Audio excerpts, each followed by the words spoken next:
Brookfield Asset Management Letter to Shareholders, Q1 2025. Overview. We had a strong start to the year, marking our highest quarterly earnings growth since we went public as a standalone business. Despite recent market volatility, our long-term growth outlook is strong. The secular trends that underpinned our strategy continue to accelerate, including rising demand for AI infrastructure, surging global electricity needs, and the growing role of private credit. Brookfield has a leadership position in these areas and deep competitive advantages built on our long-standing expertise and the capabilities we've added to the firm in recent years.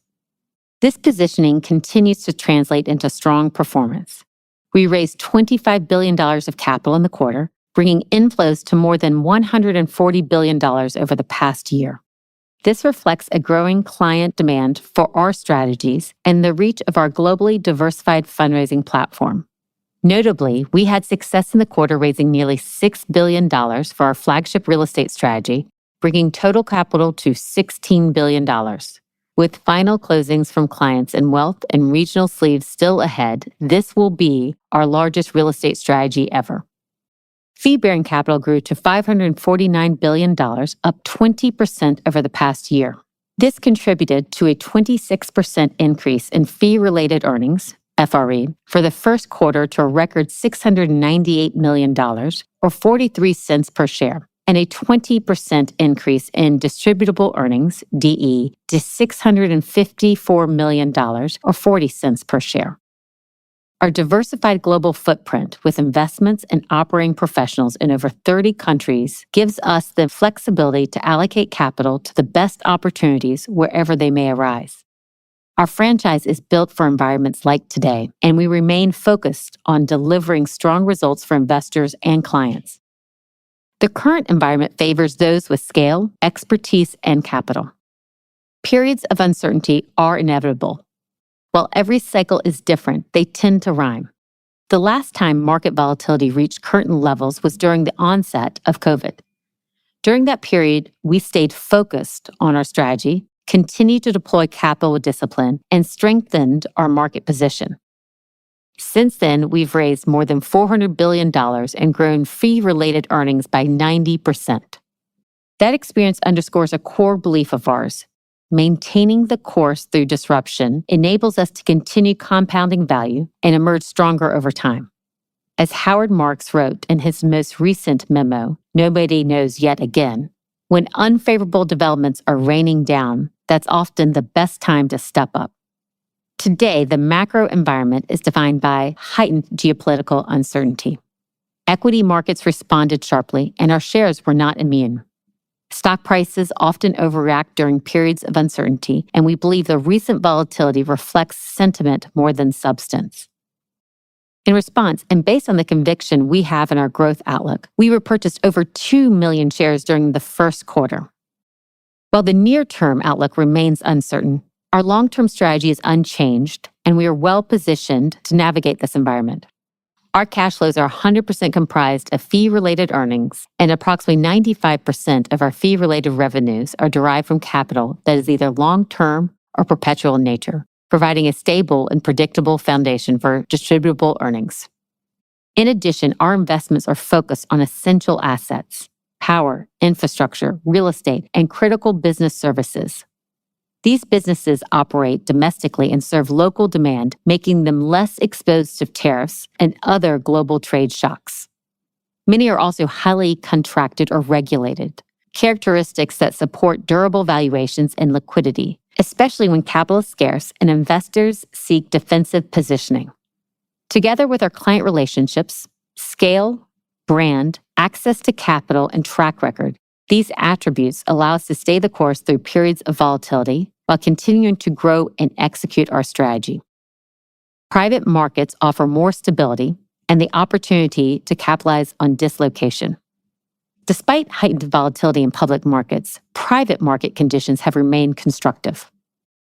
Our scale, flexible capital base, and long-term orientation enable us to continue deploying and monetizing significant amounts of capital with discipline.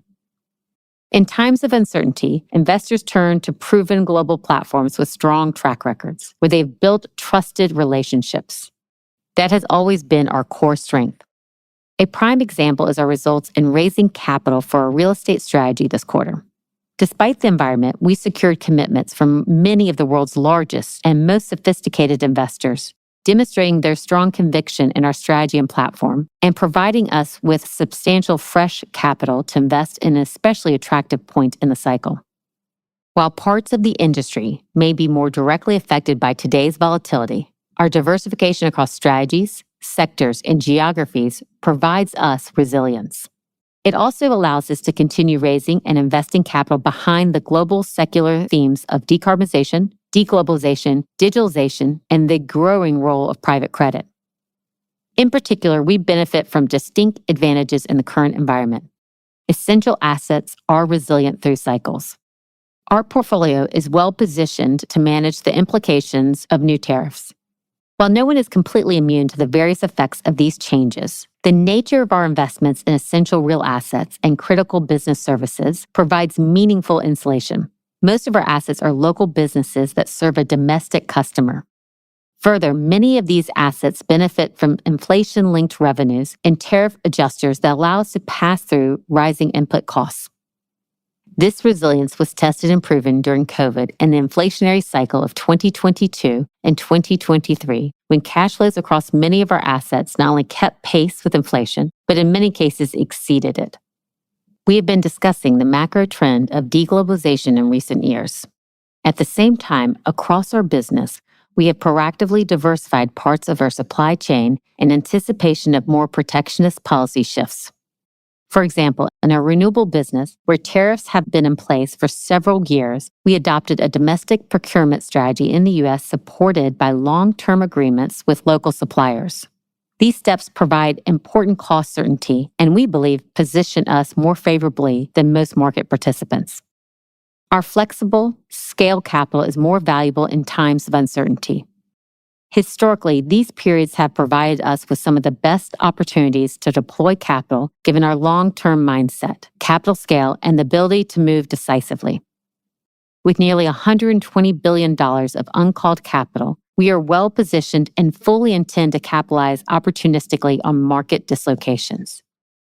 This is both in the public markets, where a pullback in valuations is creating more opportunities to acquire high-quality assets at attractive entry points, and in credit, where private market strategies are playing an even more meaningful role in generating opportunities to provide liquidity when there is less available. At the same time, governments, corporates, and institutions are increasingly seeking partners who can deliver not only capital, but also operating expertise and execution at scale. These counterparties are turning to us because of our ability to move with speed, offer tailored solutions, be a value-add partner, and offer confidence to ensure transactions close.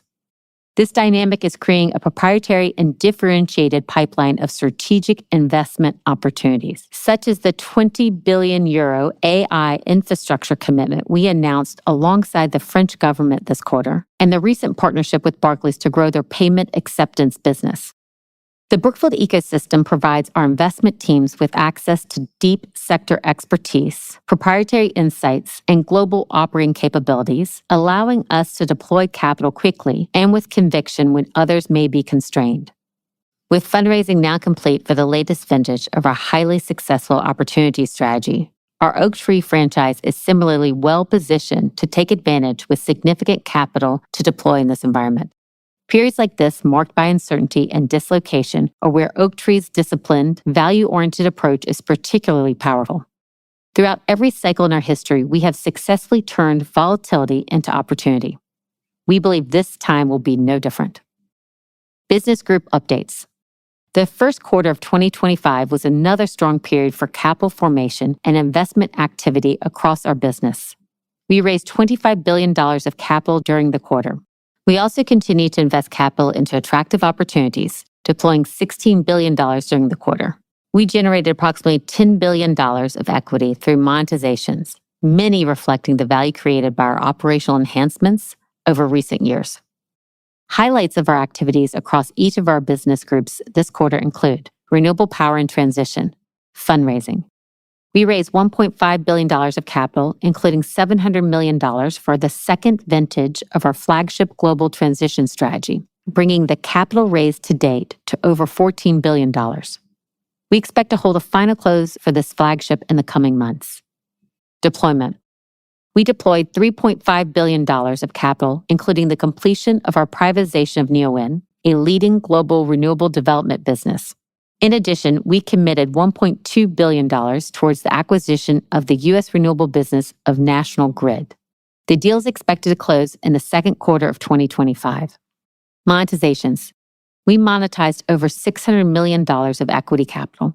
In addition, we signed an agreement to sell an additional 25% of our ownership in a U.S. wind project for $200 million, $1.8 billion of enterprise value. This sale is expected to close in the second quarter of 2025. Infrastructure. Fundraising. We raised $800 million of capital, including over $500 million raised for our private wealth infrastructure vehicle. Additionally, we held the final close for our inaugural Infrastructure Structured Solutions Fund of $300 million, which in total raised approximately $1 billion of capital commitments. Deployment. We deployed approximately $500 million of capital. In addition, subsequent to the end of the quarter, we signed an agreement to acquire the midstream asset portfolio of Colonial Enterprises for $3.4 billion of equity capital, $9 billion of enterprise value. The portfolio includes the Colonial Pipeline, the largest refined products pipeline in the U.S. The deal is expected to close in the second half of 2025. Monetizations. We monetized over $1 billion of equity capital, including the sale of 2 Mexican regulated natural gas transmission pipelines. In addition, we signed an agreement to sell our remaining 25% interest in Natural Gas Pipeline Company of America's U.S. natural gas pipeline for nearly $400 million of equity, $5.6 billion of enterprise value. Private equity. Fundraising. We raised $1.2 billion of capital, including $300 million in our growth and venture secondaries business. Deployment. We deployed $1.1 billion of capital, including the acquisition of Chemolex, a global leader in the design and manufacturing of electric heat trace systems. In addition, we committed over $800 million toward the acquisition of Ventilia Scientific, a leading manufacturer and distributor of specialty consumable products and testing equipment used in quality control and research applications. The deal is expected to close in the second quarter of 2025. Real estate. Fundraising.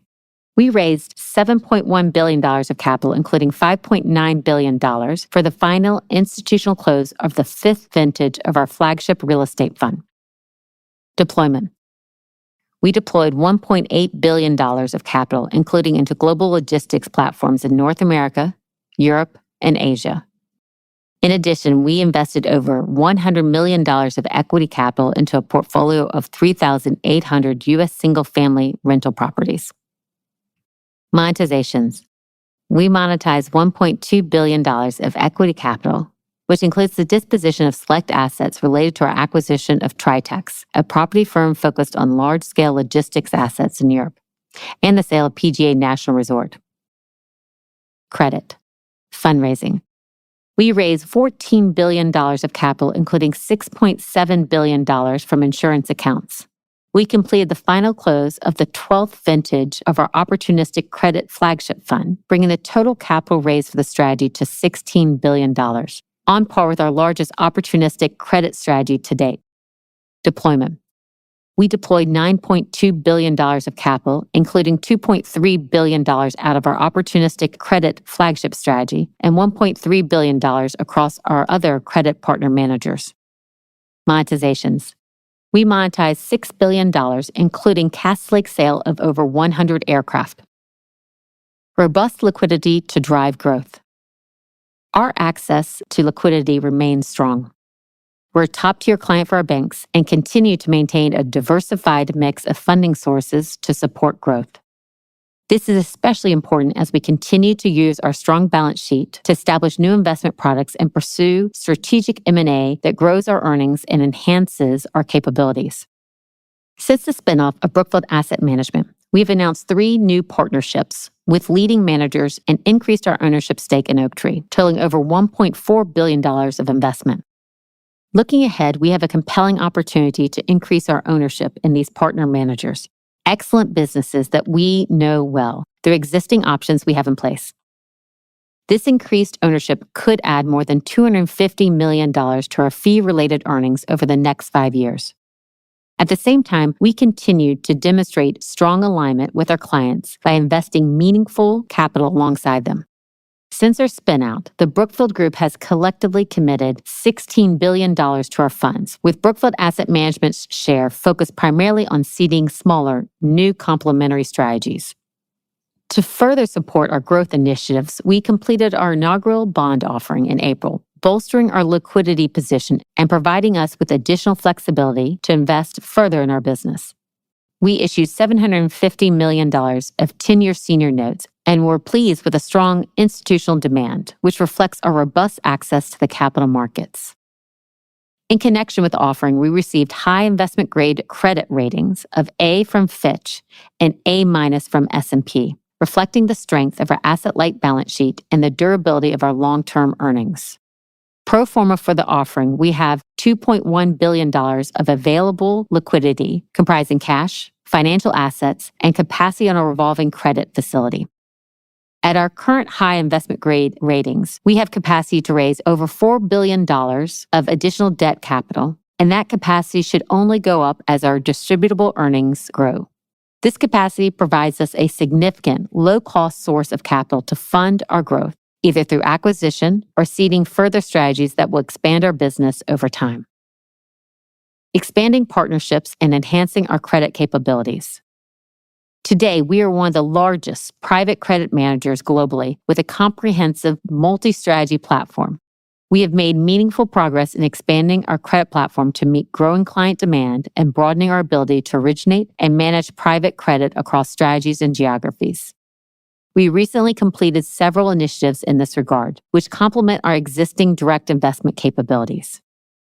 We announced an agreement to acquire a majority stake in Angel Oak, a leading origination platform and asset manager delivering innovative mortgage and consumer products with over $18 billion in assets under management. Angel Oak brings deep origination strength, a vertically integrated model, and a decade-long track record in structured residential credit. Angel Oak's platform enhances our capabilities in the fast-growing U.S. mortgage credit market and complements our broader credit offering. We expect to close this transaction over the next few months. We increased our ownership interest in Oaktree by 1.5%, bringing our total stake to 74% and reinforcing our long-standing partnership. With fundraising for the latest vintage of our highly successful opportunities strategy now complete, Oaktree has significant capital to deploy on behalf of clients. Periods of uncertainty and dislocation are where Oaktree's disciplined, value-oriented approach is most powerful. Each of these actions reflects our broader objective to build a world-class credit platform capable of delivering scaled, flexible capital solutions across market cycles. With over $320 billion of credit AUM, we're well-positioned to meet growing demand and drive continued expansion. Closing. We remain committed to being a world-class asset manager by investing our capital in high-quality assets that earn solid returns while emphasizing downside protection. The primary objective of the company continues to be to generate increasing cash flows on a per-share basis and to distribute that cash to you by dividend or share repurchases. Thank you for your interest in Brookfield, and please do not hesitate to contact any of us should you have suggestions, questions, comments, or ideas you wish to share. Sincerely, Bruce Flatt, Chief Executive Officer, Connor Teskey, President. May 6, 2025.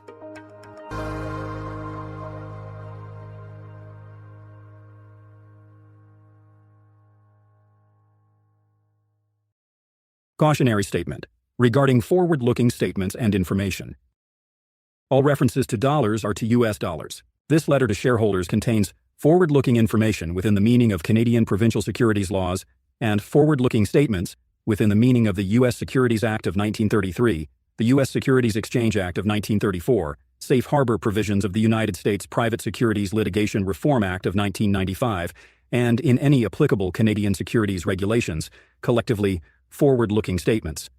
Forward-looking statements include statements that are predictive in nature, depend upon or refer to future results, events or conditions, and include, but are not limited to, statements which reflect management's current estimates, beliefs, and assumptions regarding the operations, business, financial condition, expected financial results, performance, prospects, opportunities, priorities, targets, goals, ongoing objectives, strategies, capital management and outlook of Brookfield Corporation and its subsidiaries, as well as the outlook for North American and international economies for the current fiscal year and subsequent periods, and which in turn are based on our experience and perception of historical trends, current conditions and expected future developments, as well as other factors management believes are appropriate in the circumstances. The estimates, beliefs, and assumptions of Brookfield Corporation are inherently subject to significant business, economic, competitive, and other uncertainties and contingencies regarding future events and as such, are subject to change.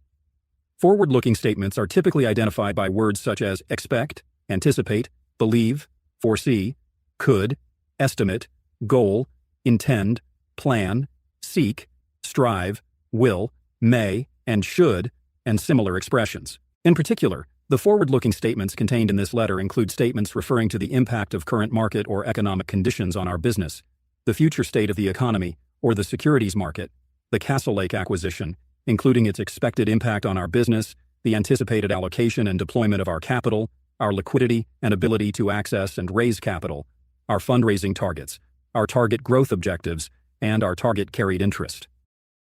Although Brookfield Corporation believes that such forward-looking statements are based upon reasonable estimates, beliefs, and assumptions, actual results may differ materially from the forward-looking statements. Factors that could cause actual results to differ materially from those contemplated or implied by forward-looking statements include, but are not limited to: 1. Returns that are lower than target. 2.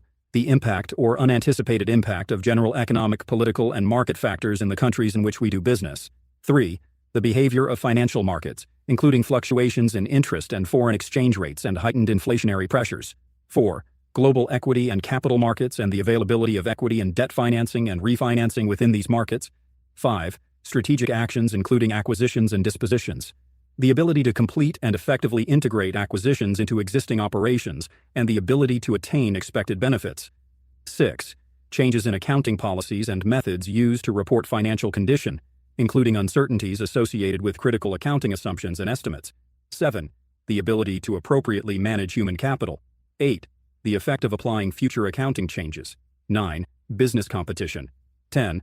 Operational and reputational risks. 11. Technological change. 12. Changes in government regulation and legislation within the countries in which we operate. 13. Governmental investigations and sanctions. 14. Litigation. 15. Changes in tax laws. 16. Ability to collect amounts owed. 17. Catastrophic events such as earthquakes, hurricanes, and pandemics.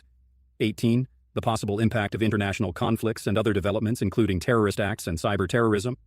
19. The introduction, withdrawal, success, and timing of business initiatives and strategies. 20. The failure of effective disclosure controls and procedures and internal controls over financial reporting and other risks. 21. Health, safety, and environmental risks. 22. The maintenance of adequate insurance coverage. 23. The existence of information barriers between certain businesses within our asset management operations. 24. Risks specific to our business segments including asset management, wealth solutions, renewable power and transition, infrastructure, private equity, real estate and corporate activities.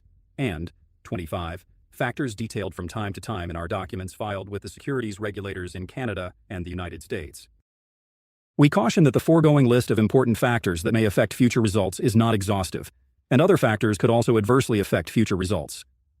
Readers are urged to consider these risks, as well as other uncertainties, factors, and assumptions carefully in evaluating the forward-looking statements, and are cautioned not to place undue reliance on such forward-looking statements, which are based only on information available to us as of the date of this letter or such other date specified herein. Except as required by law, Brookfield Corporation undertakes no obligation to publicly update or revise any forward-looking statements, whether written or oral, that may be as a result of new information, future events, or otherwise. Past performance is not indicative nor a guarantee of future results.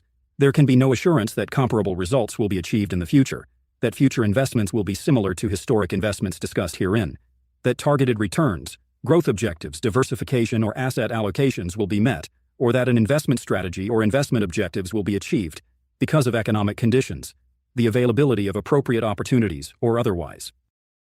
Target returns and growth objectives set forth in this letter are for illustrative and informational purposes only, and have been presented based on various assumptions made by Brookfield Corporation in relation to the investment strategies being pursued, any of which may prove to be incorrect. There can be no assurance that targeted returns or growth objectives will be achieved. Due to various risks, uncertainties, and changes, including changes in economic, operational, political, or other circumstances, beyond Brookfield Corporation's control, the actual performance of the business could differ materially from the target returns and growth objectives set forth herein. In addition, industry experts may disagree with the assumptions used in presenting the target returns and growth objectives. No assurance, representation, or warranty is made by any person that the target returns or growth objectives will be achieved, and undue reliance should not be put on them. Cautionary statement regarding the use of non-IFRS measures. This letter to shareholders contains references to financial measures that are calculated and presented using methodologies other than in accordance with IFRS. These financial measures, which include distributable earnings, as defined below, its components and its per-share equivalent, should not be considered as the sole measure of our performance, and should not be considered in isolation from, or as a substitute for, similar financial measures calculated in accordance with IFRS. We caution readers that these non-IFRS financial measures or other financial metrics are not standardized under IFRS, and may differ from the financial measures or other financial metrics disclosed by other businesses, and as a result, may not be comparable to similar measures presented by other issuers and entities. We make reference to distributable earnings, which refers to the sum of distributable earnings from our asset management business, distributable operating earnings from our insurance solutions business, distributions received from our ownership of investments, realized carried interest and disposition gains from principal investments, net of preferred share dividends and equity-based compensation costs. We also make reference to distributable earnings before realizations, which refers to distributable earnings before realized carried interest and disposition gains from principal investments, and net operating income, which refers to the revenues from our operations less direct expenses before the impact of depreciation and amortization within our real estate business. Our outlook for growth in distributable earnings assumes growth in fee-related earnings, and realized carried interest in line with our business plans, which assume growth in our fee-bearing capital consistent with our fundraising plans, capital deployment expectations, maintaining the fee rates we earn on fee-bearing capital and earning margins consistent with our current margin. Actual results may vary materially and are subject to market conditions and other factors and risks set out above. For more information on non-IFRS measures and other financial metrics, see Brookfield Corporation's Q1 2024 press release, which includes reconciliations of these non-IFRS financial measures to their most directly comparable financial measures calculated and presented in accordance with IFRS.